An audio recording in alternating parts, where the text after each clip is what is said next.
दंगल girl Vinesh Phogat के साथ पूरा देश खड़ा है।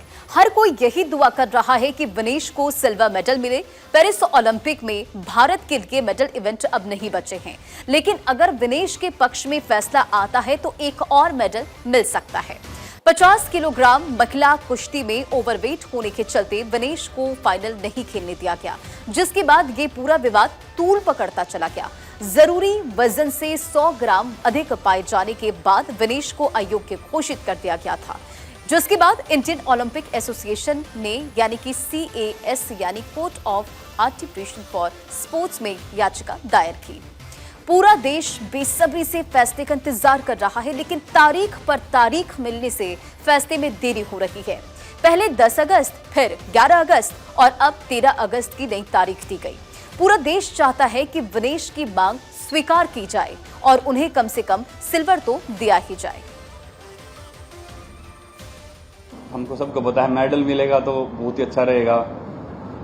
एक मेडल नहीं मिलेगा तो एक वो हमको पता है कि जो सिचुएशन जो हुई, अगर वो नहीं होती तो मेडल तो ऐसे ही पक्का था।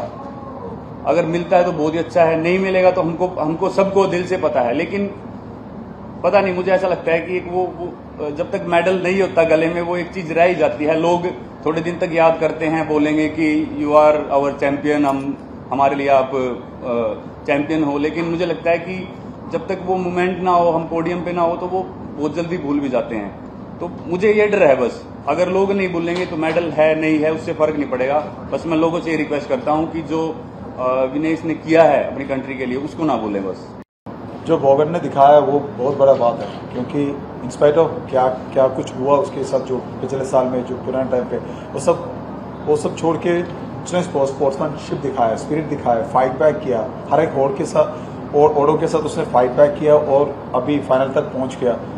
और एक शॉकिंग न्यूज़ था हमारे लिए सबके लिए, जैसे पूरा देश में जितना शॉकिंग हुआ, हमारे लिए सबके लिए वही शॉकिंग न्यूज़ था कि अरे यार, आप फाइनल में पहुंच के आपको एक दिन आके बोल रहे कि नहीं, आपके पास आपको मेडल नहीं मिलने वाला और आप सबसे लास्ट में हो। तो बहुत मुश्किल है हमारे लिए वो चीज़ को एक्सेप्ट करना, बट स्टिल हम उसके साथ ही है। और डेफिनेटली आज शाम को मैं भगवान से ये दुआ करता हूँ कि अरे यार, एक पॉजिटिव रिजल्ट आए, ताकि हमारे लिए एक सिल्वर गोल्ड का कमी नहीं है। विनेश का मामला CAS में लंबित है। सुनवाई तो पूरी हो चुकी है, लेकिन फैसला आना बाकी है। तो चलिए आपको बताते हैं कि कैसे CAS की तरफ से तारीख पर तारीख दी जा रही है। जरा समझिए कि कैसे विनेश के विवाद पर फैसला सुनाने में देरी की जा रही है। तारीख पर तारीख आखिर क्यों? विनेश के साथ पूरा देश है और CAS में लंबित है विनेश का केस। स्पोर्ट्स विवाद सुलझाता है CAS, अयोग्यता के खिलाफ दी जाती है अर्जी, और ये फैसले का जो इंतजार है वो लंबा हो रहा है। 3 बार आगे ये तारीख बढ़ चुकी है। पहली तारीख की अगर बात करें तो 10 अगस्त शनिवार रात 9:30 बजे की बात सामने आई। दूसरी तारीख 11 अगस्त रविवार रात 9:30 बजे। अब नई तारीख फैसले का दिन 13 अगस्त मंगलवार शाम 6 बजे दिया गया है। तो CAS में विनेश ने क्या अपील दायर की है? आखिर विनेश को फाइनल से बाहर क्यों कर दिया गया, जबकि विनेश ने प्री क्वार्टर फाइनल और सेमीफाइनल में शानदार प्रदर्शन किया था? तो फिर उन्हें क्यों अयोग्य घोषित कर दिया गया? चलिए इस पूरे विवाद को समझते हैं और जानते हैं कि विनेश को आखिर क्यों CAS का दरवाजा खटखटाना पड़ा। क्या है विनेश का केस, अब आपको वो समझाते हैं। दरअसल 7 अगस्त को खेलना था फाइनल। 50 kg वर्ग में किया गया था क्वालिफाई। अमेरिकी रेसलर से होनी थी भिड़ंत, लेकिन ओवरवेट पाई गई विनेश फोगाट। 100 ग्राम ज्यादा पाया गया वजन और फाइनल से कर दिया गया बाहर। 7 अगस्त को पूरा देश खुश था। विनेश ने सिल्वर तो पक्का कर ही लिया था, लेकिन सभी उनसे गोल्ड की उम्मीद कर रहे थे। 6 अगस्त को उनका प्रदर्शन भी शानदार रहा था। दुनिया की नंबर 1 पहलवान यूई सोसाकी को पटकनी देकर विनेश ने अपने इरादे जाहिर भी कर दिए थे, लेकिन 7 अगस्त को उनका डिस्क्वालीफाई हो जाना देश के लिए किसी बड़े झटके जैसा था। फाइनल से बाहर होने के बाद विनेश टूट सी गई। डिहाइड्रेशन की वजह से उन्हें अस्पताल तक में एडमिट करवाना पड़ा था। विनेश शानदार रेसलिंग कर रही थी, लेकिन अचानक ये खबर उन्हें जो है वो झकझोर देने वाला था। आखिरकार विनेश को CAS का दरवाजा खटखटाना पड़ा। आगे बात करते हैं विनेश फोगाट की। देखिए, विनेश फोगाट शानदार रेसलिंग कर रही थी, लेकिन अचानक जब ये खबर आती है कि वो डिस्क्वालीफाई हो जाती है, ये खबर उनके लिए एक झटका था, उनके लिए ये झकझोर देने वाली जानकारी थी। आखिरकार विनेश को CAS का दरवाजा खटखटाना पड़ा और इस विवाद से विनेश का परिवार भी सदमे में है। क्या कुछ कहना है उनके चाचा महावीर फोगाट का, सबसे पहले आपको सुनाते हैं। मुझे पूरी आस उम्मीद है 140 करोड़ भारतवासियों को 13 तारीख को फिर जो है खुशी मिलने की मुझे पूरी उम्मीद है। न्यायालय पर भरोसा है। अच्छे वकील करें भारत सरकार ने, और हम सब जो है 13 तारीख का इंतजार करेंगे। गोल्ड मेडल की जो होती है, जो खुशी होती है, हम उसी के साथ जो है उसका स्वागत करेंगे। हम पूरा प्रयास करेंगे, परिवार के मिलके, रिश्तेदार मिलकर के हम जो उसको दोबारा जो 2028 ओलंपिक के लिए लड़ने के लिए हमारी पूरी कोशिश होगी उसको मनाने की और लड़ाने की। ये हमारा वो है। अगर विनेश फाइनल हार भी जाती तो भी सिल्वर मेडल पक्का था। अगर विनेश फाइनल नहीं भी खेलती तो भी सिल्वर मिलना चाहिए, यही दलील विनेश की तरफ से दी गई है। विनेश ने CAS में अपील दायर कर सिल्वर मेडल मांगा है, जो उन्हें मिलना तय था, और इसी मांग को लेकर उन्होंने CAS का रुख भी किया। तो चलिए अब आपको बताते कि अगर विनेश फाइनल खेलती तो क्या होता, अगर नहीं खेलती तो देश के लिए पेरिस से क्या लेकर आती। रजत पदक तो पक्का था।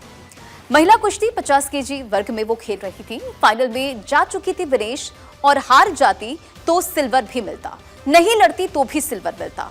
सिल्वर के लिए CAS गई हैं विनेश फोगाट। जीते हुए 3 मैचों का हवाला उन्होंने दिया है। जो मेडल तय था उसकी मांग उनके तरफ से की गई। चलिए अब आपको बताते हैं कि ये CAS होता क्या है। इसका पूरा नाम court of arbitration for sports है। जैसा कि नाम से ही स्पष्ट है कि ये संस्था खेलों से जुड़े विवादों का निपटारा करती है। इसकी प्रक्रिया भी एक अदालत जैसी होती है और ये अंतर्राष्ट्रीय स्तर पर खेलों से जुड़े मुकदमों पर सुनवाई करती है और फैसला देती है। और इसे इस तरह से आप समझिए, CS क्या है अब आपको वो समझाते हैं। Court of arbitration for sports, खेलों के केस में सुप्रीम कोर्ट का इसे दर्जा दिया गया है। साल 1984 में CAS का गठन हुआ। IOC ने CAS का गठन किया था। खेलों से जुड़े विवादों को ये निपटाता है और स्विट्जरलैंड में CAS का हेडक्वार्टर है। दलीलें सुनने के बाद फैसला सुनाता है CAS। विनेश के लिए IOA ने याचिका दी है। हरीश साल्वे ने केस की पैरवी की है। लेकिन फाइनल में प्रवेश से पहले विनेश ने शानदार प्रदर्शन किया था। दुनिया के ताकतवर पहलवानों को पटकनी देकर उन्होंने फाइनल में जगह बनाई थी। अब आपको बताते हैं कि विनेश के 6 अगस्त के शानदार प्रदर्शन के बारे में। देखिए किन किन महिला रेसलर्स को उन्होंने धूल चटाकर विनेश ने फाइनल में एंट्री ली थी। इसमें पूरी जानकारी देंगे, लेकिन चलिए बढ़ते हैं आगे। अब आपको बताते हैं कि विनेश के 6 अगस्त के शानदार प्रदर्शन के बारे में, और आपको ये पूरी जानकारी देते हैं कि किन किन महिला रेसलर को धूल चटाकर विनेश ने फाइनल में एंट्री ली थी। और फाइनल में एंट्री ली थी विनेश फोगाट। और पहली जीत की अगर बात करें तो प्री क्वार्टर फाइनल में यूई सुसाकी, जो कि जापान की प्लेयर है, उन्हें 2-3 से धूल चटाई थी। और दूसरी जीत क्वार्टर फाइनल में ओक्साना लिवाच, यूक्रेन की 7-5 से मात दी थी। और तीसरी जीत सेमीफाइनल में यूस्नेलिस गुजमैन, जो कि क्यूबा की 5-0 से उन्हें पटकनी दी थी। शानदार खेल का प्रदर्शन करते हुए विनेश ने मेडल पक्का कर लिया था, लेकिन ऐन मौके पर, ऐन वक्त पर उनका वजन 100 ग्राम ज्यादा पाया गया और वो अयोग्य घोषित हो गई, डिस्क्वालीफाई कर दिया गया। फिर ये मामला CAS पहुंच गया और जहां से विनेश के पक्ष में फैसला आए, ऐसी उम्मीद पूरा देश कर रहा है। क्या कुछ कहना है रेसलर योगेश्वर दत्त का, आपको सुनाते हैं। देखिए, बड़ा एक सीधा और साफ पैमाना होगा इस मामले में कि भाई जो जिस वेट कैटेगरी में है उसमें उतना ही वेट होना चाहिए। अगर मैं 65 खेलता हूँ, मेरा 65 ही होना चाहिए, उससे ज़्यादा 10 ग्राम वेट भी नहीं चलेगा। तो वो सीधा, और सभी पहलवानों को पता, मैंने पहले बताया था, और हर पहलवान इन चीज़ों को जानते हैं कि भाई हमें वजन, और वजन का टाइम क्या होता है। अगर वो दिन का 30 मिनट का टाइम है तो 30 मिनट के अंदर ही हमें वो वेट अपना देना होता है। तो बस ये एक मैं ये कहूँगा कि हर पहलवान को ये नहीं है कि कोई सीनियर जूनियर सभी जो भी अंतर्राष्ट्रीय स्तर पे खेल चुका होता है और या राष्ट्रीय स्तर पे भी जो भी कुश्ती करता है सभी को पता होता है कि हमें वेट लेके आना है। पर ये दुर्भाग्य था कि एक मेडल देश के गले से निकला और खुद व्यक्तिगत तौर पे भी पहलवान को खुद भी बहुत ज़्यादा हानि हुई है, ये मेडल उसके गले से निकला। बात कुश्ती के इतिहास की करें तो अगर विनेश ओलंपिक का सिल्वर पदक लाती हैं तो वो पहली भारतीय महिला होंगी। वो साक्षी मलिक को पीछे छोड़ सकती है जिन्होंने ब्रॉन्ज मेडल जीता था। ऐसे में विनेश के पास एक बहुत बड़ा मौका था जो वो चूक गई। देखिए, क्योंकि अगर फाइनल जीत जाती तो सबको पीछे छोड़ सकती थी, क्योंकि महिलाओं और पुरुष कुश्ती में आज तक किसी पहलवान ने ओलंपिक में गोल्ड नहीं जीता था। अगर CAS विनेश के पक्ष में फैसला देता है तो सिल्वर मिलता है तो भी वो इतिहास जरूर रच देंगी। पूरा देश आज विनेश के लिए दुआएं कर रहा है। इंतजार है मंगलवार का जब CAS अपना फैसला सुनाएगा। CAS में जो दंगल चल रहा है उसके लिए पूरा देश मंगल कामना कर रहा है।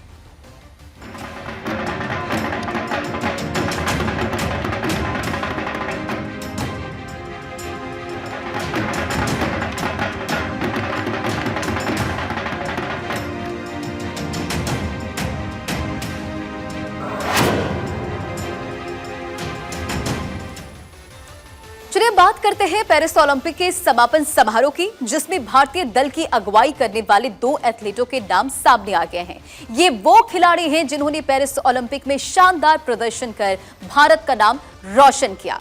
शूटर मनु भाकर और hockey goalkeeper PR Sreejesh Bharat की तरफ से ध्वज वाहक होंगे। भारतीय ओलंपिक संघ ने दोनों के नामों का ऐलान कर दिया है। मनु भाकर और PR श्रीजेश समापन समारोह में भारतीय दल के सबसे आगे होंगे और मनु भाकर ने एक ही ओलंपिक में 2 पदक जीतकर इतिहास रचा है। तो वॉल ऑफ इंडिया कहे जाने वाले श्रीजेश ने भी कमाल का प्रदर्शन किया है। गोलपोस्ट पर दीवार की तरह खड़े श्रीजेश ने विरोधी टीमों के दांत खट्टे कर दिए। ये श्रीजेश का चौथा और आखिरी ओलंपिक था। तो 2 तस्वीर देखिए, जब मनु भाकर मेडल लेकर भारत पहुंचती हैं तब एयरपोर्ट पर उनका स्वागत होता है और PR श्रीजेश की भी वही तस्वीर भी आपने देखी। देखिए, 2 सप्ताह तक जोश और जुनून के साथ एथलीटों के पेरिस में दमखम दिखाया और अमेरिका और चीन मेडल लिस्ट में टॉप पर है। भारत का प्रदर्शन कुछ खास नहीं रहा। भारतीय एथलीट पेरिस में ज्यादा कमाल नहीं कर सके। टफ मुकाबलों के बीच मनु भाकर और श्रीजेश ने देश को सम्मान दिलाया। न सिर्फ मनु और श्रीजेश ने बल्कि नीरज चोपड़ा से लेकर सरबजोत सिंह, स्वप्निल कुसाले और अमन सहरावत तक हर किसी ने शानदार प्रदर्शन किया। भारतीय ओलंपिक संघ के समापन समारोह के लिए मनु और श्रीजेश का नाम फाइनल करते हुए बयान जारी किया गया है और लिखा गया है, ये घोषणा करते हुए खुशी हो रही है कि पेरिस ओलंपिक खेलों में समापन समारोह के पिस्टल निशानेबाज मनु भाकर के साथ हॉकी गोलकीपर PR श्रीजेश संयुक्त ध्वजवाहक होंगे। तो देखिए, भारतीय ओलंपिक संघ की तरफ से ये पूरी जानकारी शेयर की गई है। सबसे आगे होंगे ये दोनों और ऐसे में भारतीय ओलंपिक संघ ने इसे शेयर किया है। मनु भाकर ही हैं जिन्होंने पेरिस में भारत को पहला पदक दिलाया। 10 मीटर एयर पिस्टल एकल और मिक्स्ड इवेंट में मनु ने 2 ब्रॉन्ज मेडल जीते और यहीं से भारत के लिए 2 पदक का श्री गणेश हो सका। तो पेरिस ओलंपिक में कैसा रहा मनु भाकर का प्रदर्शन, अब आपको ये बताते हैं।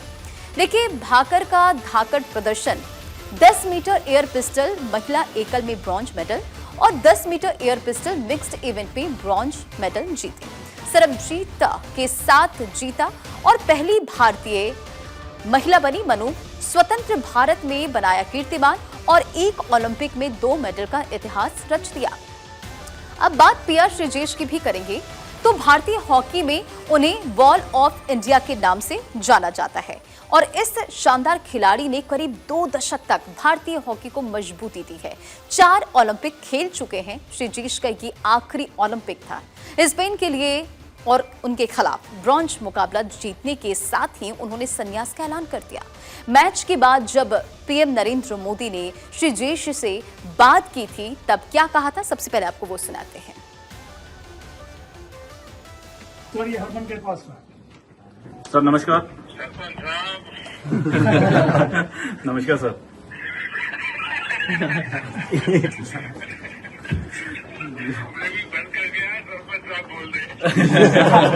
शुक्रिया sir, thank you sir, thank you. जी सर। मैं आपको और पूरी टीम को बहुत बहुत बधाई। शुक्रिया सर, थैंक यू। बहुत भारत का नाम रोशन किया आपने। श्रीजेश है वहाँ? यस सर, श्रीजेश बात कर रहा हूँ सर। कैसे हो भैया? एकदम बढ़िया सर। Congratulation sir. बधाई हो आपको। Thank you sir, thank you. आपकी कमाल। आपने निवृत्ति घोषित कर दी आखिरी वक्त, यस सर। लेकिन आपको नई टीम तैयार करनी होगी भैया। Yes sir, yes sir. देखिए, जब जब हॉकी की बात होगी तब तब श्रीजेश का जिक्र आएगा। हर किसी के साथ उनका बेहतरीन तालमेल होता है। वो मैदान के अंदर हो या बाहर, हर किसी के अजीज हैं। प्रधानमंत्री नरेंद्र मोदी ने फोन पर बातचीत के दौरान श्रीजेश को बड़ी जिम्मेदारी देने की बात कही थी और ऐसा हुआ भी। श्रीजेश को जूनियर हॉकी टीम का कोच बना दिया गया है। चलिए अब बात करते हैं श्रीजेश के शानदार करियर की।